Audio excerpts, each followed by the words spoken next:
আওয়ামী লীগের সমর্থক ভাইরা, আপনারা আমাকে ভোট দেন, আপনাদের নিশ্চয়তা আমি দেব।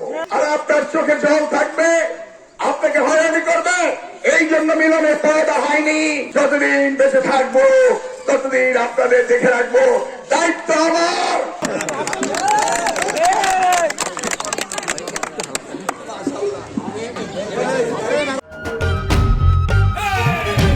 দিব কিসে ধানের শীষে 100 আল্লাহর পরে আমি আছি, আপনাদের নিশ্চয়তা। মিলন এমপি হবে, মন্ত্রী হবে, আর আপনার চোখে জল থাকবে, আপনাকে হয়রানি করবে, এই জন্য মিলনের পয়দা হয়নি। এই জন্য আমি আমেরিকার নাগরিকত্ব ছেড়ে আসিনি। আমি প্রমাণ করেছি 96 নির্বাচিত হয়ে মামলা খেয়েও আপনাদের সাথে ছিলাম। 2001 সালে সারা বাংলাদেশের সারা উপজেলা কচুয়া ছিল, একটি অন্যায়কে আমি বরদাস্ত করিনি, নিজ হাতে দমন করেছিলাম।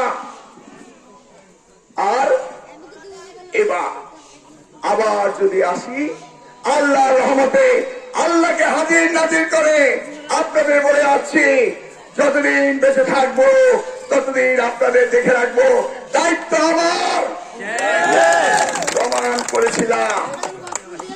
প্রমাণ করেছিলাম আগামী দিনে করবো। হিন্দু ভাইয়েরা বোনেরা, আপনারা কি আমাদের রথের কথা বলছিলেন, বাড়াইতেছি না?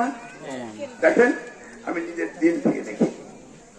এখন আওয়ামী লীগের সমর্থক ভাইয়েরা, আওয়ামী লীগ মাঠে নাই, আপনারা আমাকে ভোট দেন, আপনাদের নিশ্চয়তা আমি দেব। আমি কাউকে অন্যায় করতে দেব না, কারণ আপনারা যারা আওয়ামী লীগ এখন এই যোজনায় আছেন, তারা নিশ্চয়ই ব্যাংক লুট করেন নাই, তারা নিশ্চয়ই চাঁদাবাজি করেন নাই, তারা নিশ্চয়ই গুন্ডামি করেন নাই। সেই জন্য তো আপনি আছেন নাকি? আপনি ভালো, আপনাকে প্রোটেকশন দেওয়ার দায়িত্ব আমার। দলীয় কারণে কোনো হয়রানি চলবে না। আমি 2001 থেকে 2006 কোনো আওয়ামী লীগ হয়রানি করেছি?